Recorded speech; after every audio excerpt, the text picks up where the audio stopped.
My name is Michelle. Growing up, the difference between my twin sister Linda and me was like night and day. She was the golden girl, and I was not. Our dad, a strict university professor, was always buried in books and lectures, while our mom was the perfect housewife, focused on home and family, urging us to follow her example. From as early as I can remember, being at home felt like sitting through a never-ending critique session. My parents had a plan for the perfect family, and it did not include a daughter who wore band t-shirts and liked to keep to herself. "Michelle, why can't you be more like your sister?" was my mom's favorite line, usually directed at me when I showed up at breakfast with my headphones on, trying to shut out the world. Linda, on the other hand, basked in the glow of approval. "I just don't get why it's so hard for you to put on a nice dress and smile more," she'd say, flipping her perfect hair over her shoulder. It felt like she was from a different planet. One particularly tough Saturday, as our family got ready for one of Dad's faculty parties, a total bore, but a mandatory event for us, I decided to rebel in the smallest way I knew how. I put on my darkest eyeliner and a pair of boots that definitely did not meet the acceptable standard. "You're not going out like that, are you?" Mom caught me on the stairs, her eyes glaring at my boots as if they were dirty. I shrugged, my usual defense. "Don't see why not." She sighed, that long, drawn-out kind that said I was the biggest disappointment in her perfectly organized world. "Please, Michelle, just this once, can't you try to fit in?" "What for? So you can pretend we're the perfect family?" I shot back, tired of the same old argument. "It's not about pretending. It's about showing respect for your father," she argued, her voice taking on that sharp tone that meant business. Linda, overhearing the exchange, came trotting down the hallway, her heels clicking on the hardwood floor like a judge approaching the bench. "Mom's right, Amy. It's not that hard to look decent. Why do you always have to make things difficult?" "I don't want to be a clone of you, Linda," I snapped, feeling my face get hot. I hated these arguments, hated being compared, but more than anything, I hated feeling like the odd one out in my own home. Dad appeared at the bottom of the stairs, his brow furrowed. "Michelle, go change now. We're leaving in 15 minutes, he said firmly. His tone left no room for argument. He didn't yell. He didn't need to. The disappointment in his eyes was enough to send me marching back to my room to swap my boots for plain flats and wipe away half my eyeliner.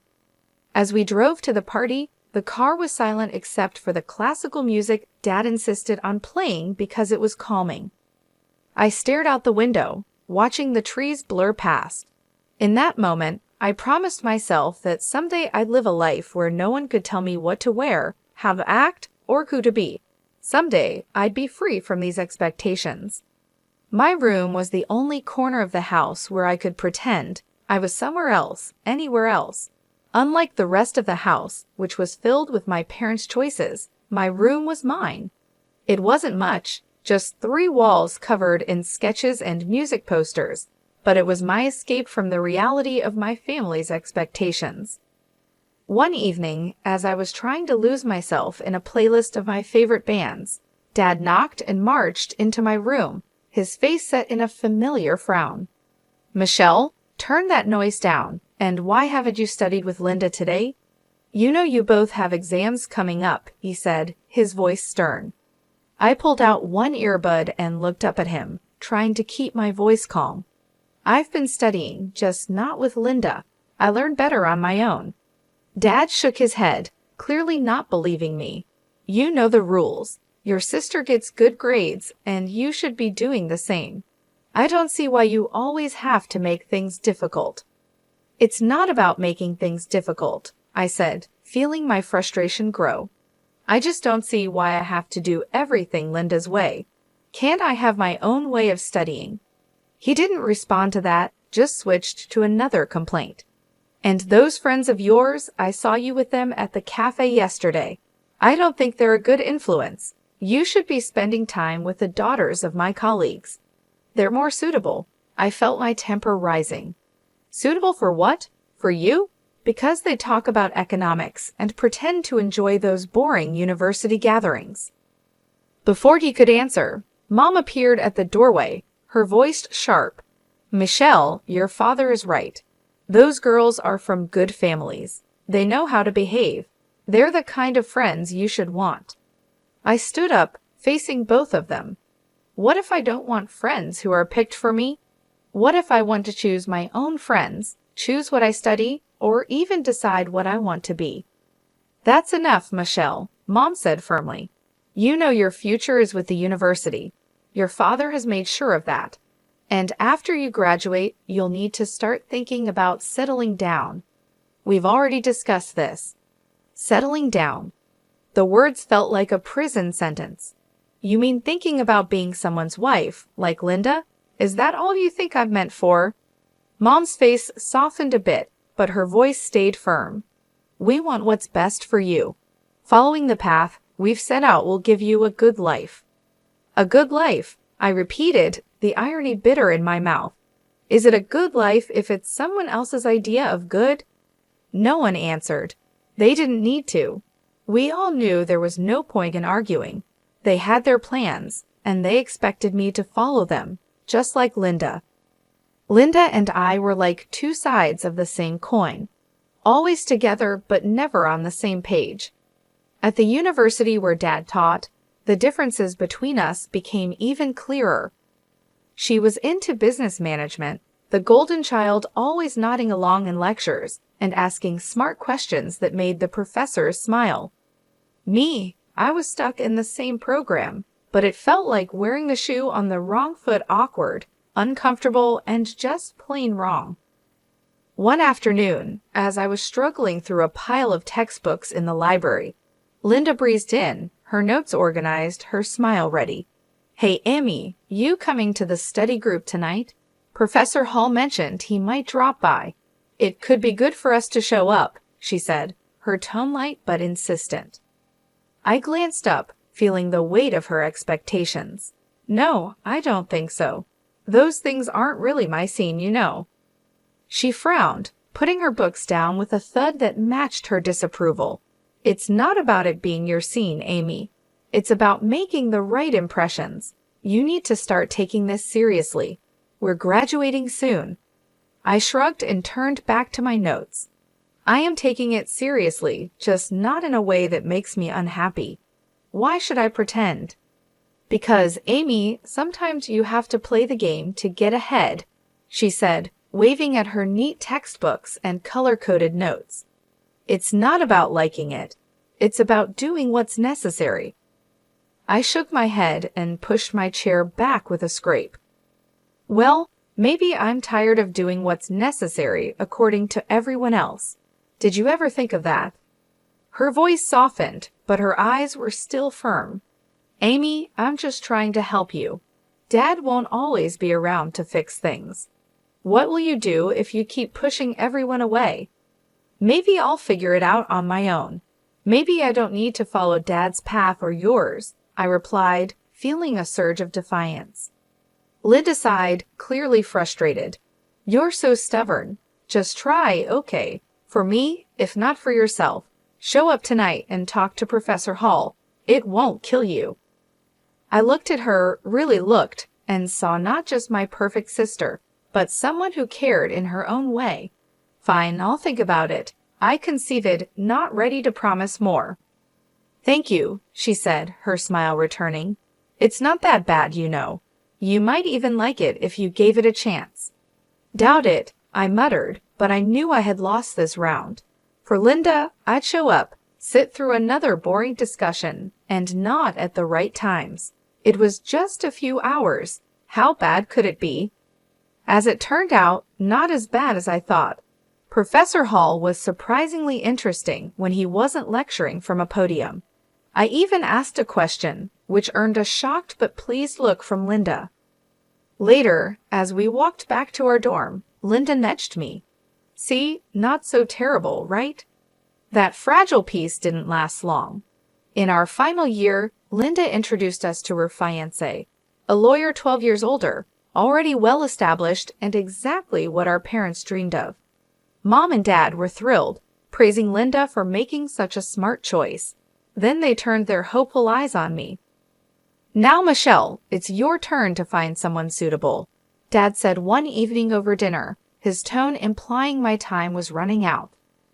Mom nodded enthusiastically, already planning out my life as if it were another one of her well-organized projects. "Think about your future, dear. Someone who can provide for you, who has a good standing." I remember staring at my plate, feeling trapped. Linda's wedding was planned down to the smallest detail by Mom. From the bridesmaids' dresses to the flowers, everything showed off her perfect vision of family prestige.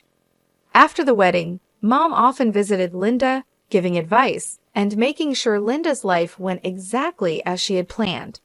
Watching this, I knew one thing for sure. I didn't want my life controlled by someone else. One day, I was walking down the street, lost in thoughts about escaping the life my parents wanted for me, when I heard the deep rumble of a motorcycle. Curiosity made me look. That's when I saw him, Brian, with his leather jacket and carefree smile, pulling up beside me. "You look like you need a ride," he called over the roar of the engine, a playful sparkle in his eyes. I hesitated, looking back toward the path home, then at his outstretched hand. What did I have to lose? "Sure, why not?" I said, my voice a mix of nerves and excitement. Climbing onto the back of his bike, I felt a rush of adrenaline as we sped away. The wind whipped through my hair, and for the first time in a long while, I laughed a real laugh. Brian shouted something about showing me his world, and I held on tighter, not wanting the moment to end. We stopped at a diner popular with bikers. Over burgers and fries, Brian told me about his life as a welder, his love for bikes, and his passion for the open road. It was so different from anything I was used to, raw and real. "Don't you get scared living like this?" I asked, my voice barely rising above the clatter of plates and chatter around us. "Scared? No, it's thrilling. You never know what's around the corner. Isn't that better than having everything planned out for you?" he replied, his eyes lighting up with each word. Over the next few weeks, we met in secret. Each ride on Brian's motorcycle took me further from the life I was supposed to live and closer to the life I wanted. The speed, the adventure, it wasn't just about the thrill. It was about feeling alive, feeling free. One evening, as we watched the sunset from a secluded overlook, Brian turned to me. "Michelle, I don't just ride to escape. I ride to feel alive, to make every moment count. With you, every moment feels like it's worth something." I leaned into him, my heart beating fast. "I've never felt like this before. You make me feel free, Brian." He smiled, pulling me closer. "Then let's not go back to just existing. Let's live." 5 months with Brian felt like a lifetime of moments. I had always dreamed of the day he would propose under the stars, with the gentle rumble of his bike in the background. My heart said yes before my mouth could form the word. It was perfect, except for one big problem: my parents. I was scared to introduce Brian to them. He was everything they disapproved of: his rough edges, his wild spirit, his simple but happy life as a welder. But love gave me courage, and I decided it was time for them to know. The day I brought Brian home, he wore his usual leather vest, red t-shirt, ripped jeans, and a bandana. I loved that about him. He was always himself. As we walked up the driveway, I could already feel the weight of my parents' judgment. When we stepped inside, Mom's face went pale at the sight of Brian, her eyes widening in shock. "What in the world, Michelle?" she gasped, her voice barely a whisper. Dad's reaction was harsher, his words sharp as knives. "Who is this, and why is he dressed like a thug in our house?" I took a deep breath to steady my nerves. "Mom, Dad, this is Brian. He's the man I love. We're getting married." The silence was deafening. Then Dad turned to Brian, his tone full of disdain. "Married? What do you do for a living, young man? What are your qualifications?" Brian, bless him, didn't waver. "I'm a welder. I took some specialized courses after high school. I work hard and make an honest living." The look on my parents' faces was a mix of horror and disbelief. Mom looked like she might faint. "A welder, Michelle. You can't be serious." Dad's voice rose, anger flaring. "You expect us to bless this, to throw away your future for a welder?" I felt my resolve harden. Yes, because he makes me happy. Isn't that what should matter? "But the life you'll lead," Mom started, her voice trembling. "It will be the life I choose," I shot back, my own voice gaining strength. Dad shook his head, his decision clear. "We cannot and will not support this. If you choose him, don't expect to be a part of this family." The finality in his tone broke my heart, but not my decision. Brian squeezed my hand, giving me the strength to face them. "Then I choose Brian. I choose us. I choose my happiness." Mom's eyes filled with tears, and Dad's jaw clenched tight. "If you walk out with him, don't bother coming back," Dad said, his voice cold.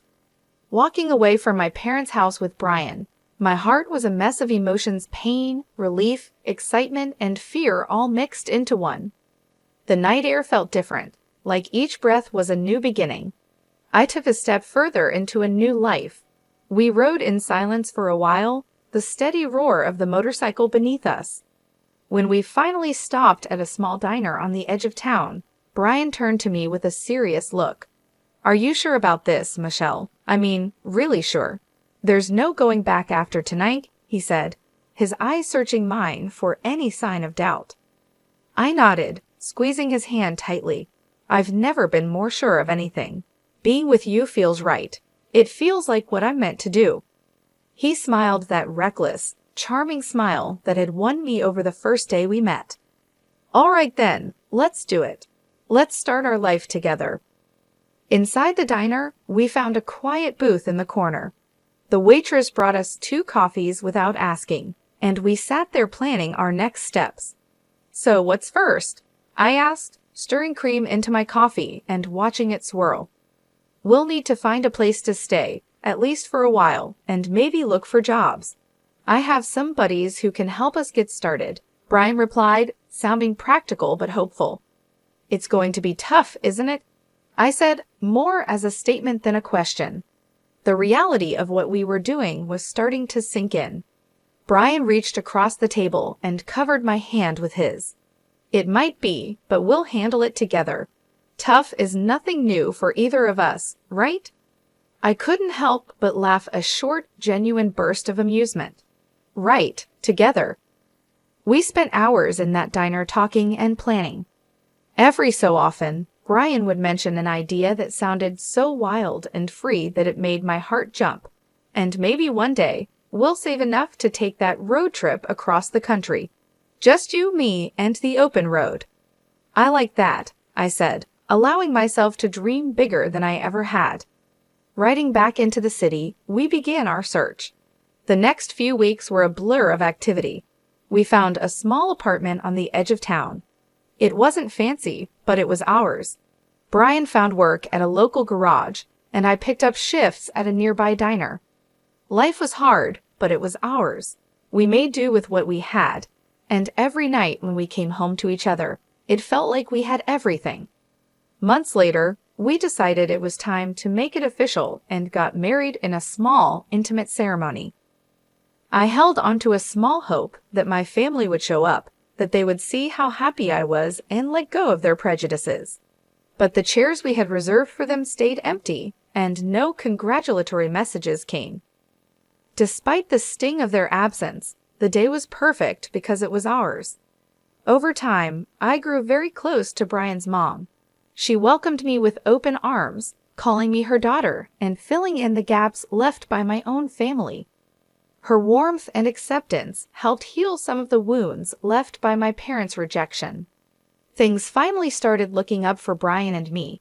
After he completed some additional training and became a certified underwater welder, his income shot up to $230,000 a year. That change made a huge difference. We managed to buy a townhouse in a nice area, the kind of place I had always dreamed about but never thought I'd actually live in. I started working as a dispatcher in Brian's company. It wasn't just a job. It felt like I was part of something important, supporting the man I loved and building our future together. On weekends, we escaped the city on his bike, roaring through winding roads and taking in the breathtaking views of nature. Those moments, with the wind in my hair and Brian's warmth against my back, were pure bliss. Living nearby, my mother-in-law became a frequent visitor. One afternoon, while Brian was tinkering in the garage and I was making coffee, she arrived looking a bit troubled. "There's been some bad news," she said as she settled down at the kitchen table. "Something about a professor at the university involved in a harassment scandal." My heart skipped a beat. Did they say who it was? I tried to keep my voice steady, dreading the answer. She shook her head.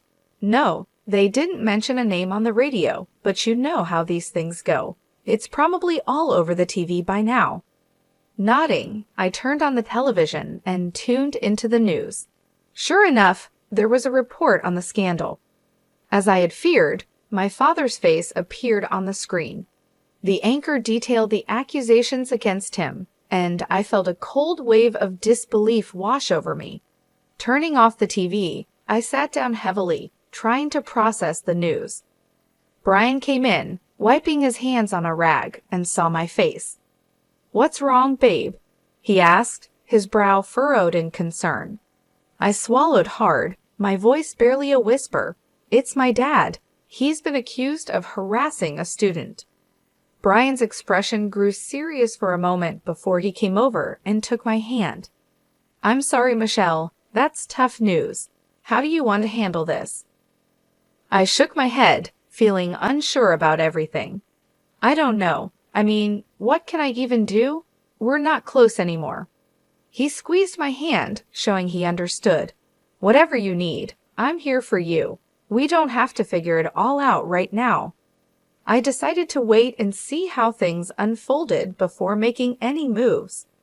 Whatever decision I made, I knew Brian would be by my side, and that gave me the strength to face whatever came next. Life had been peaceful until that unexpected afternoon at work when a familiar car pulled into the parking lot. I hadn't seen my parents in a long time, and the sight of them stirred up a mix of emotions I thought I had put to rest. They both looked dramatically different.